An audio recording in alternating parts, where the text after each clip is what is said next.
هاي إيمان ازيك؟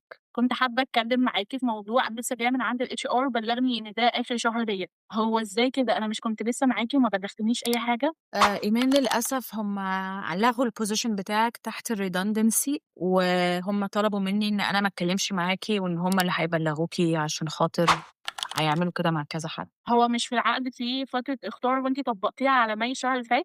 إزاي دلوقتي ما تمش تبليغي؟ هم قالوا لِك إيه في الmeeting؟ لإن أنا ما كنتش مطّلعة على كل الpackage. مش هو المفروض يدّوكِ 60 يوم paid أو تشتغليها؟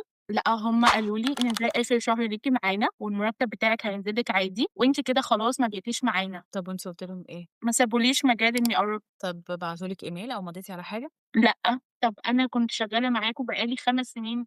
حضرتِك شايفة إن ده أسلوب إن يتم بيه إنهاء التعامل معاكم؟ بُصّي رأيي في الوضع ده، في الموقف ده مش هيفرق في حاجة للأسف. أنا بحكم معرفتي بيكِ أنتِ إزاي تتواطئي معاهم كده؟ أنا باكلمِك كإنسانة مش كمدير. يعني بغض النظر عن التفاصيل أنا ما أقدرش أقولها لِك، بُصّي خلّيني أتواصل مع الإدارة وأشوف لو ينفع نجيب لِك ال60 يوم بتوع الnotice وحتى نساعدِك إنِّك تلاقي شغل، وأنا طبعًا هاكتب لِك recommendation letter وأبعت الفروع التانية في الagency لو عندهم أي open position they can consider you يعني. من فضلِك يا هالة حاولي على قد ما تقدري إن هُم ما تخلّيهمش يعملوا فينا كده. ماشي حاضر، هاحاول على قد أمّا أقدر وهارجع لِك تاني. أنا آسفة شكرًا ليكِ. جدًا.